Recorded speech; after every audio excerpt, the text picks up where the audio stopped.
I'm Angela Kennecke, a veteran journalist with 30 years in television news and an investigative reporter.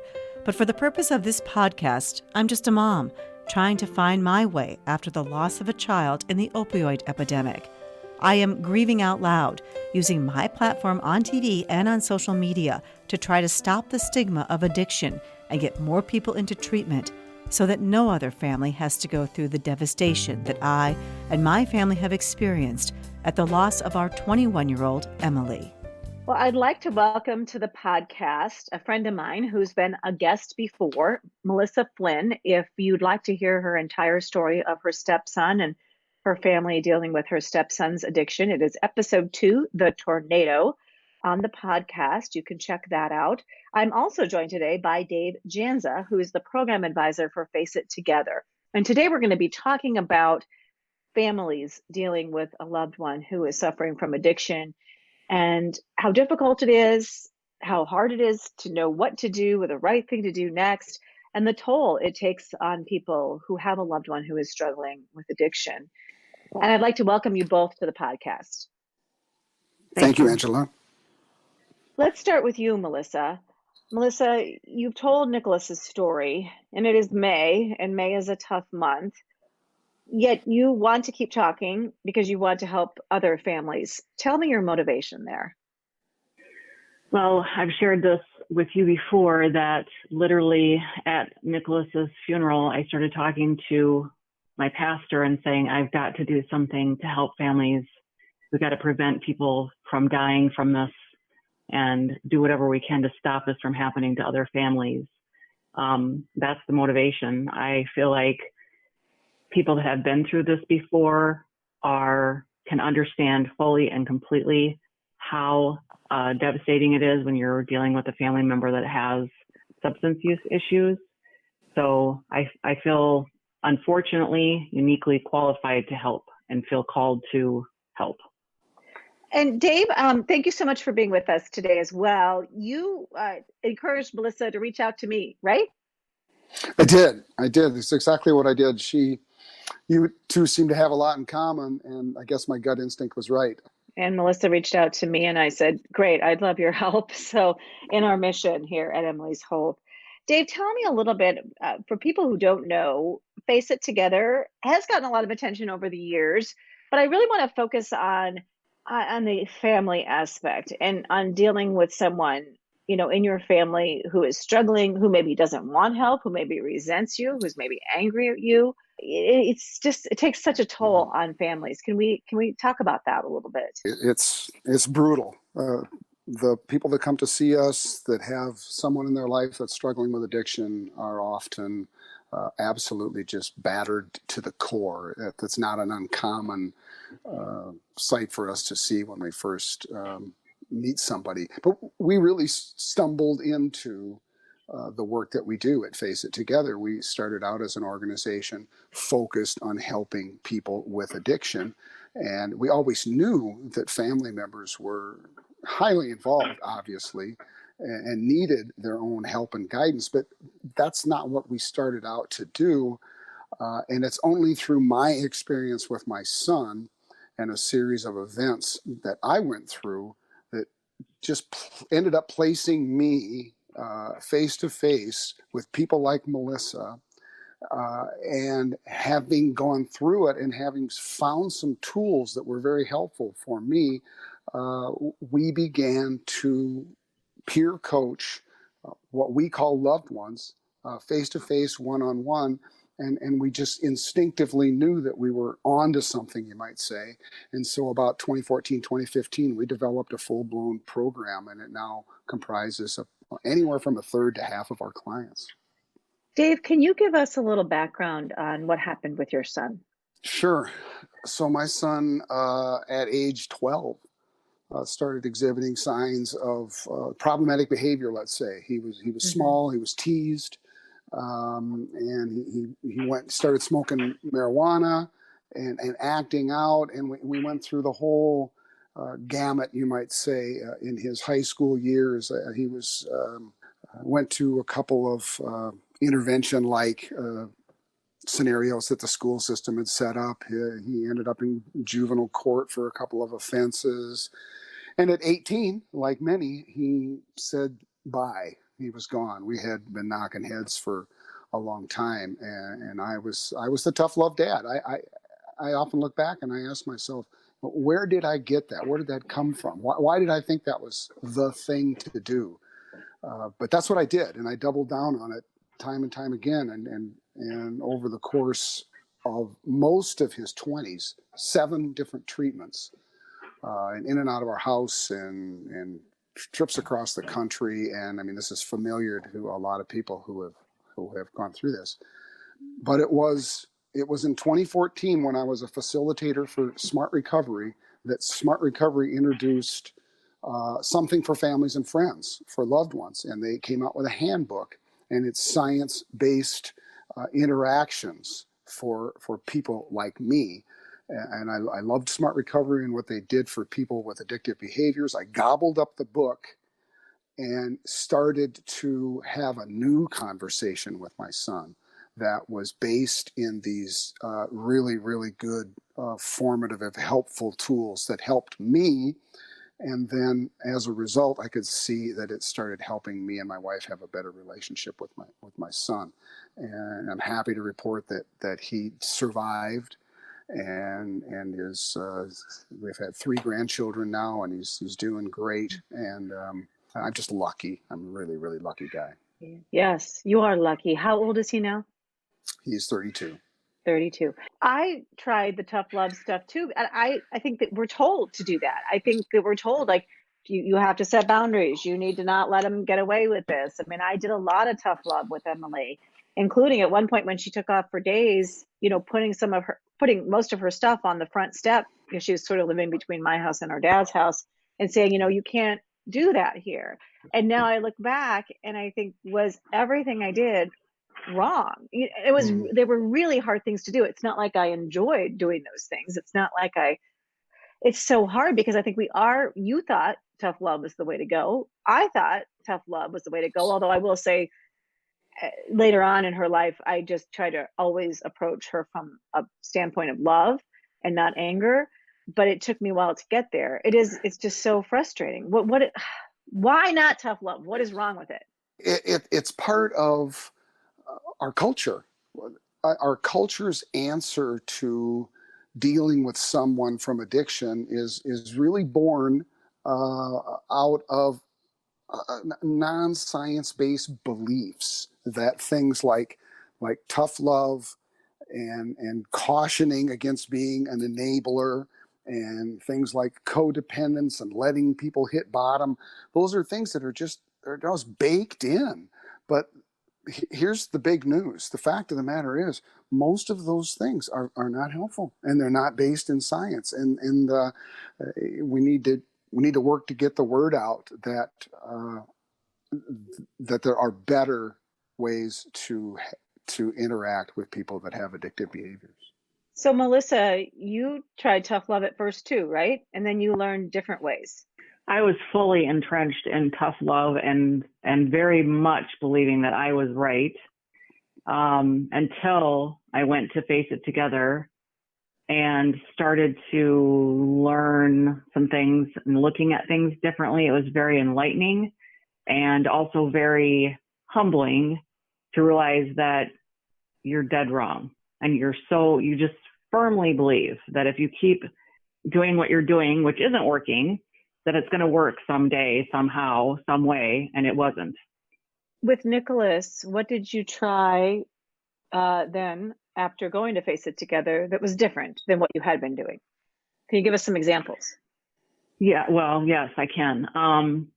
Well, I want to reference a conversation that I had with Dave. I was complaining about how Nicholas was lying and manipulating, and Dave said something to the effect of, yes, the symptoms and the behaviors related to addiction are maddening. And it was like this light bulb came on, and I went, wow, it's a symptom. This isn't my kid who's morally bankrupt and this rotten, horrible person that I have to beat into him how to be the right way. This is a symptom of his behavior problem, disease, substance use disorder, whatever you want to call it. That was a turning point for me. And also, my husband had been going to see Dave for about a year prior to me going, and had learned a lot and was teaching me. So I started to treat Nicholas like my kid again, and instead of feeling like I had to lecture him all the time and fix him and being angry all the time, I was just more accepting and more loving and more understanding and more compassionate. And it changed everything. I credit Face It Together for the 3 amazing months that we had with Nicholas. It was 3 or more, it was around 3 months before he passed away. We would not have had that relationship and that healing and that forgiveness if it wasn't for Face It Together. Explain what you mean by that, the relationship. How did it change? What was different?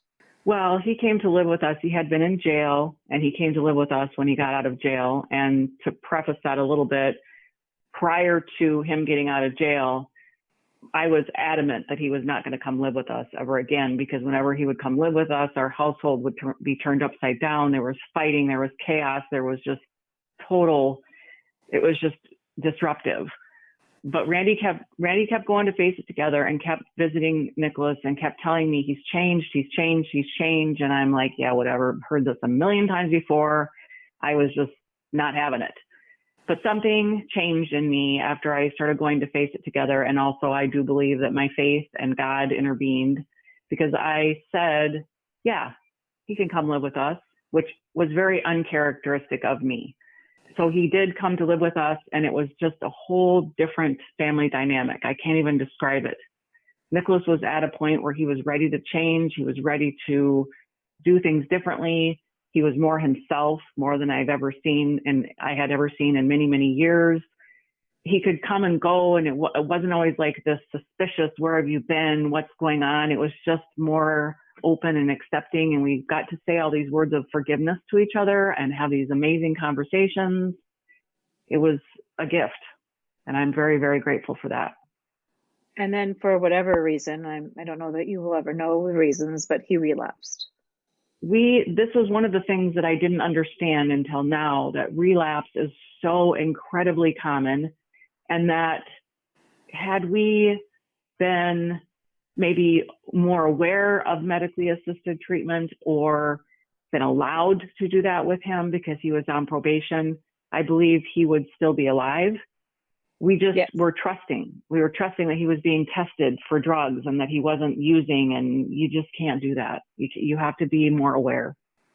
People do need these treatments have been proven to be effective. Medically assisted treatment like Suboxone have been proven to be effective treatments for opioid addiction. And we don't, since we haven't treated it like the brain disease that it is, we expect people just to do better out of sheer willpower, which never works, really.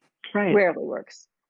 So Dave, what is different about the approach that Melissa began using, that you began using? What's different about it? Can you give us some examples, or maybe even how it worked with your son? Sure. So I remember getting about halfway through the Smart Family and Friends handbook and wanting to, just like most of my clients leave after the first session and they are just chomping at the bit to get out there and try some of these new strategies. And the reason that they're so anxious to do so, as was I, is because they're so inviting and they're filled with kindness and compassion.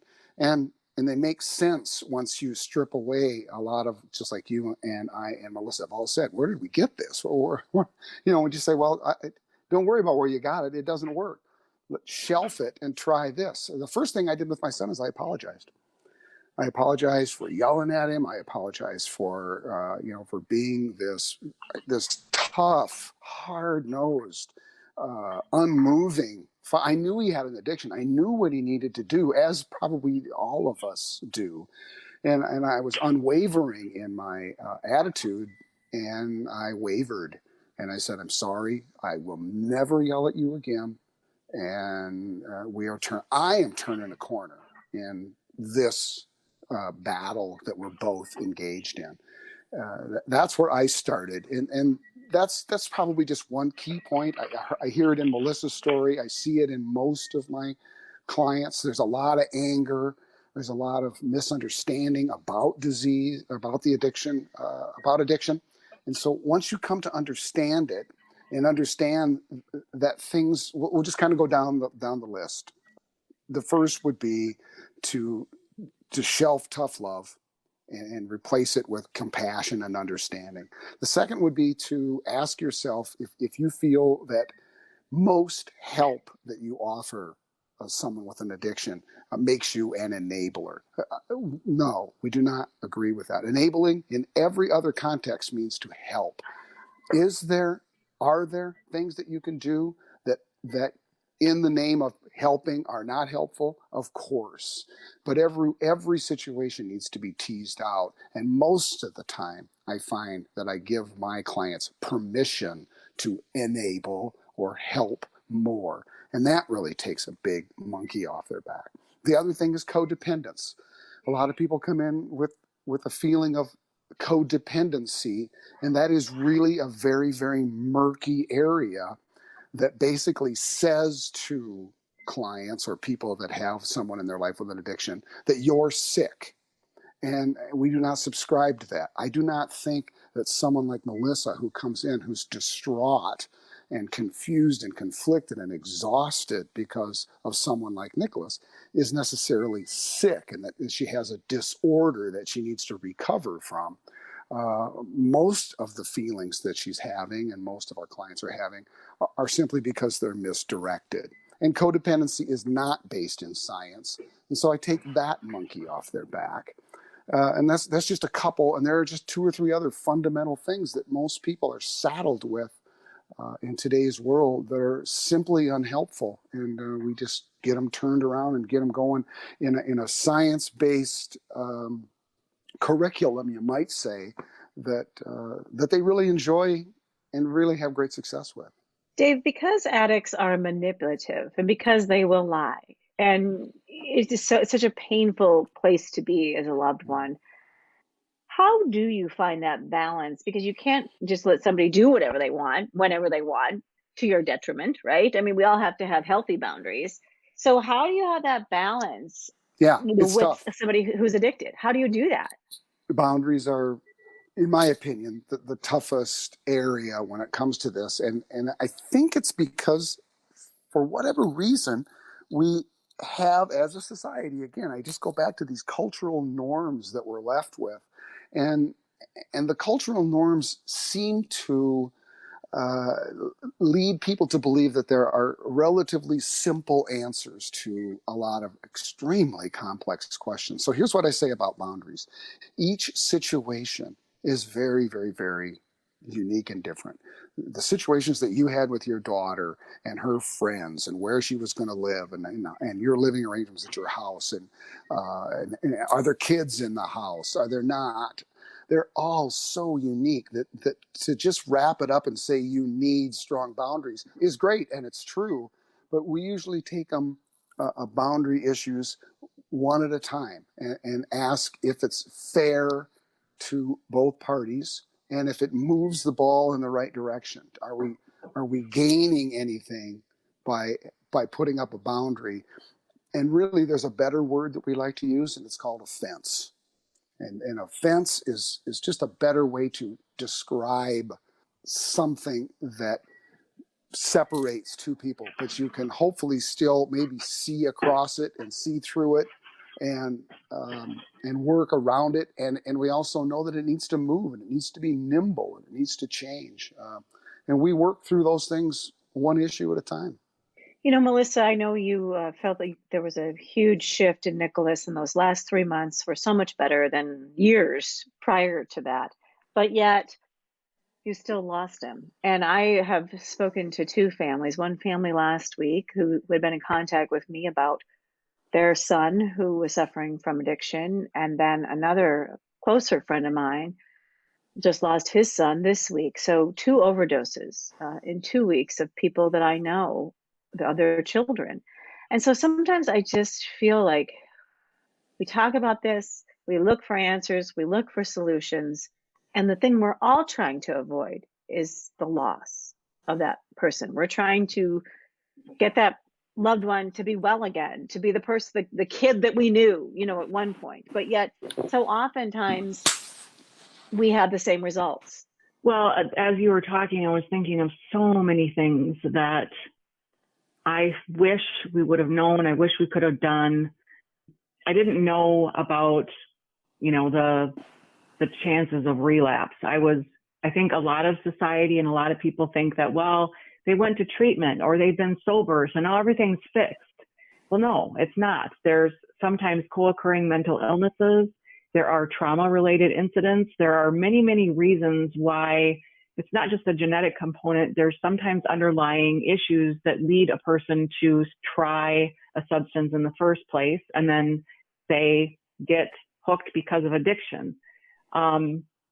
Relapse is so common, and especially when you're dealing with opioids, it's a very, very difficult substance to recover from. And so I think that we need to look at this differently and be smarter about it as a society, and not look at relapse as a failure. We need to look at it as, if this person relapsed, how do we keep them alive? How do we keep them safe? You can't watch them 24/7, but I do believe in medically assisted treatment along with other treatment methods to prevent them from dying, because it's depending upon how long they've used. I think we were just not informed enough to think that Nicholas had been using on and off or over a several year period, to think that, okay, he's magically cured and he's never going to have an instance where he relapses. I wish we could have known to protect him from that. I wish we could have known or have been able to do something that could have prevented his death. Dave, I was just talking about, a couple more parents I know losing their children, and, the devastation that goes along with that. And most of us have tried everything, under the sun to save our children's lives, because ultimately, as I've said time and time again, I felt like I was standing in front of a freight train, with my arms up, and that train just ran me right over. Melissa's, compared it to a tornado. Either way, it's a horrible place to be and a powerless place to be. No doubt about it. So here's what I would say to someone listening to this podcast who has someone in their life, whether it be a husband, it doesn't matter, somebody in their life that they suspect or know full well has an addiction issue. Obviously I love what we do at Face It Together, so I would say reach out to us.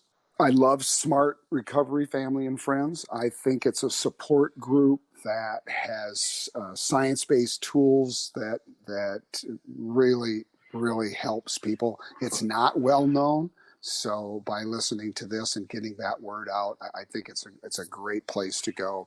I think there are good therapists. I would tell people that addiction credentials usually in a therapist are a must, because addiction is so special and so misunderstood, that not through their fault, but a lot of traditional therapists simply don't have the answers for family members.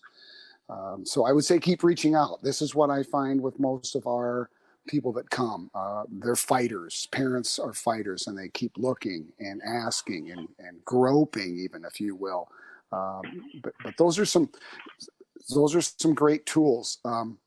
The science behind what we do and what Smart Recovery does is called CRAFT, Community Reinforcement and Family Training. This is science that is proven to be effective in helping the Angelas and the Melissas and the Daves of the world feel better about themselves, number one, and change. You heard how Melissa changed, and then Nicholas changed in response to her. And so what we are almost always able to do when we engage in a craft-like approach to this is feel better about ourselves. And it's not about patting yourself on the back. It's about having interactions with the person that you're struggling with that and that you can trust makes sense. They don't always work for the person that has the addiction. They don't always respond. But it sure gives you a great peace of mind to know that you're doing things that are based in science. Kind of like parenting with love and logic. That was my That was my Bible when my kids were growing up, and it really worked. It really worked. But then to deal with an addiction like I did with my daughters was something that, and the behavior that went along with it was like nothing. I was not prepared. I was very ill prepared for that. You were shooting in the dark. Yeah. Yeah. Unfortunately, it's so sad. I mean, it makes my spine tingle when I talk to you and Melissa, and I hear your stories, and then I think of again how lucky I was that I just literally stumbled on something that changed the course. Because I know in my mind, had I not changed, it was probably not going to look very good for an outcome for my son.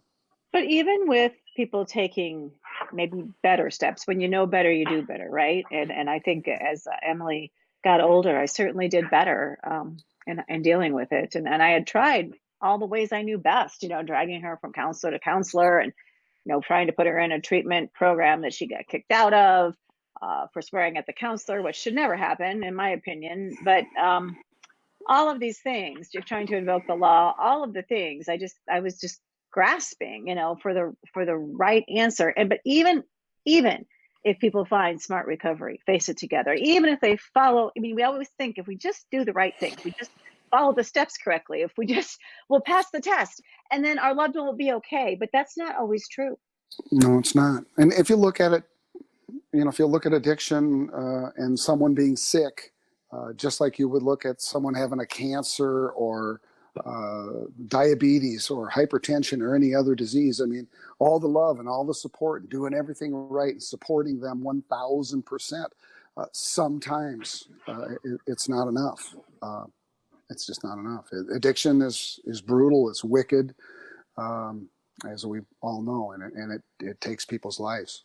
But we can do more, and we can do better. There are better ways to go about it than are commonly known. Melissa, what advice, I know you and I have talked about this before because we both lost our children, yet people come to us for advice. And I always say, man, if I had the right advice, I believe my daughter would still be alive. But what advice, maybe since Nicholas, I've learned a lot too, since Emily has died. And I've learned a lot from other people like you and Dave and others. But what advice do you have for parents? I have so much advice. I think that it's important to talk about it and not hide in shame. There's way too much stigma in our society. And as parents, we get blamed and we blame ourselves. There's way too much of that. Educate yourself. I didn't have the time or even the brain power to educate myself. I have described it as a tornado. I felt like I was being twisted around in every direction you can think of, and you're frantic and you're not thinking straight. But somewhere in that storm, you've got to find some way to educate yourself as to what you're actually dealing with, and don't rely on the misinformation that we learned somewhere because it's not helpful. And I guess the other thing is, as I've learned through the Smart Friends and Family training, and also through a book called Beyond Addiction, put your oxygen mask on first. You have to help yourself first before you can help your loved one. And you need to learn how to deal with this. It is something that we have to learn how to handle. We have to learn how to handle it appropriately. Because if you don't know what you're doing, you can make things worse unintentionally. Like Dave said, we can't always fix it, but we can educate ourselves on how to handle it through a science-based approach that's more helpful. Dave, I think part of the problem is that we all, as a society, as parents, we feel so connected to our kids and they're a reflection of us. By having 4 children, I know that each of them are so different. And so I can't take 100% credit for, the kid that's getting straight A's, or 100% the blame for the kid that's getting an F. Those kinds of things. As parents, we think we're more in control and more powerful than what we are. And I think that becomes so hard for everybody because of the stigma that goes along with addiction. There used to be stigma around cancer, right? Like people used to be embarrassed to say I have cancer. Well, that changed. And if that's one thing that could be a positive result from my daughter's death, is to just erase the stigma, because it keeps so many families and people suffering from substance use disorder themselves in shame.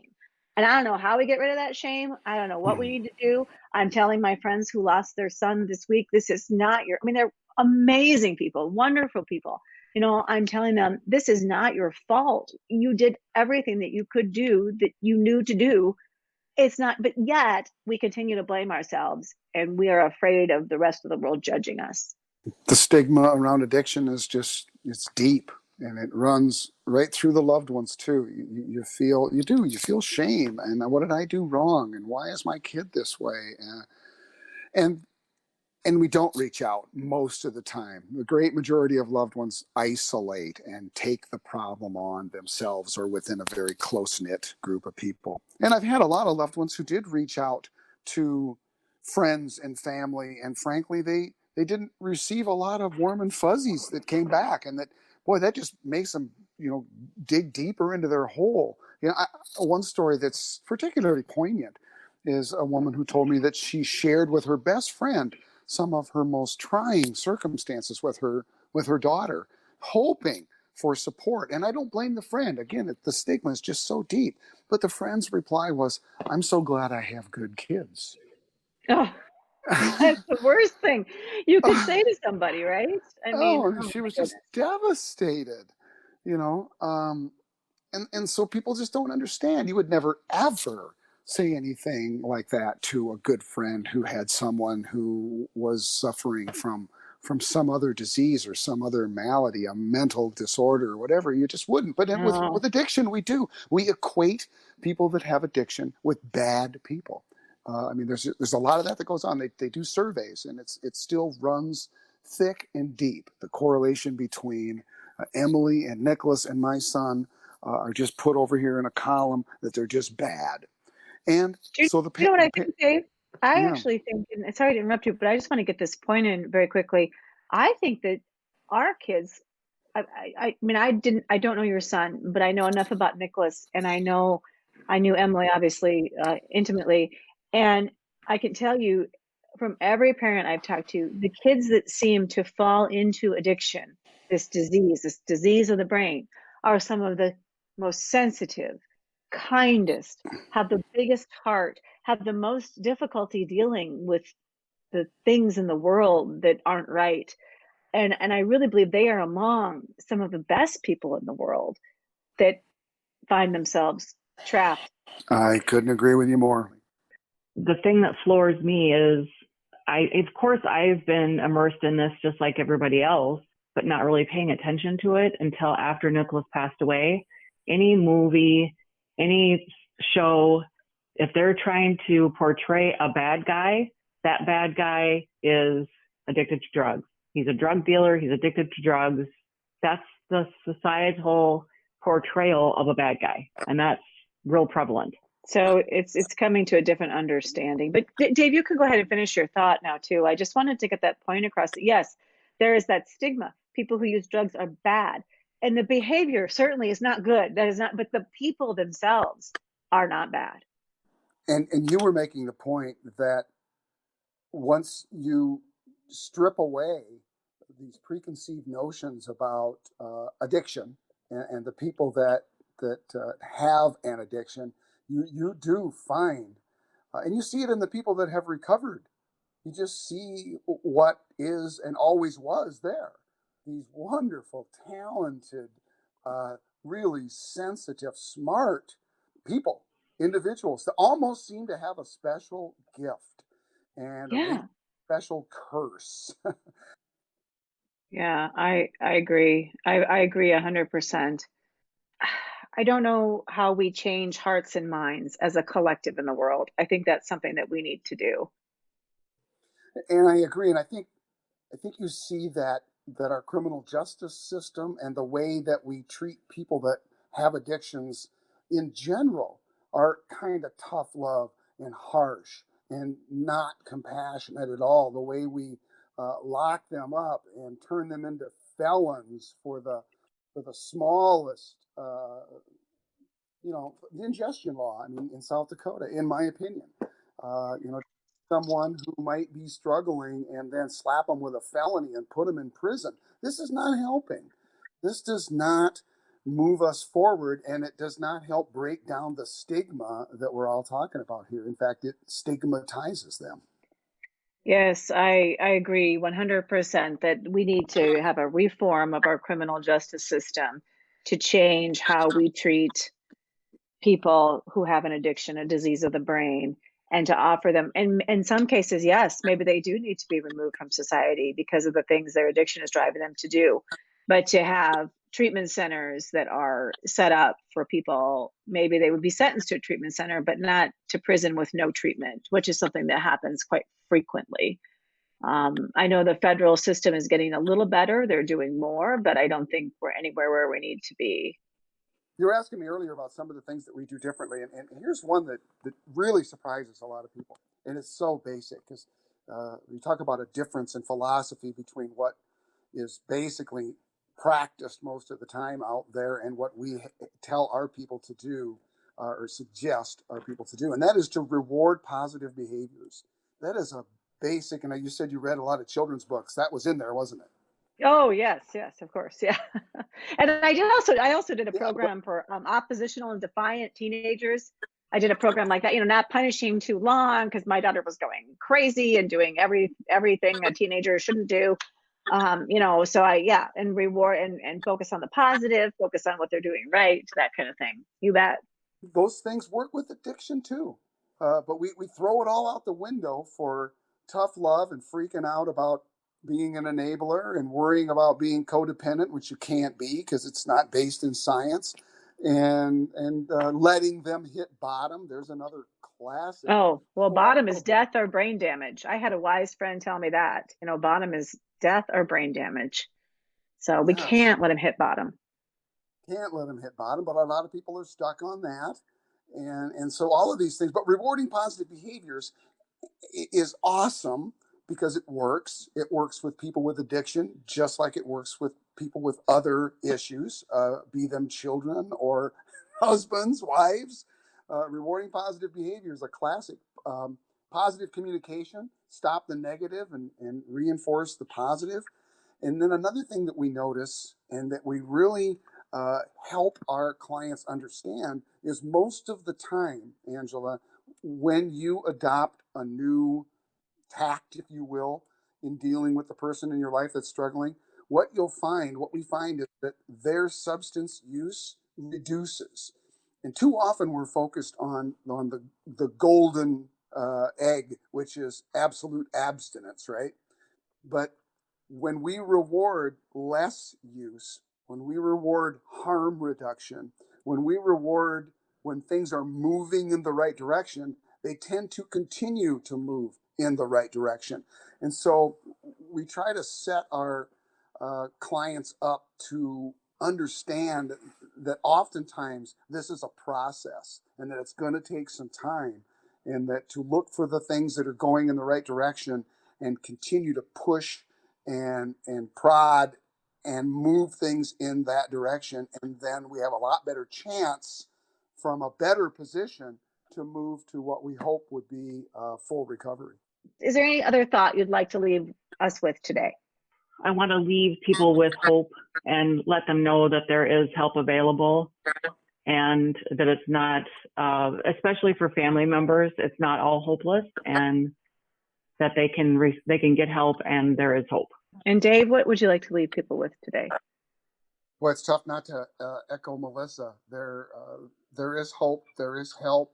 Don't stop trying. If you have someone in your life, consider reaching out to them with a new batch of compassion and a smile. Reward their positive behaviors. Invite them, perhaps, to start anew and go about this in a different manner, and that you haven't given up on them, and see if you can't just move things in the right direction and then build on that.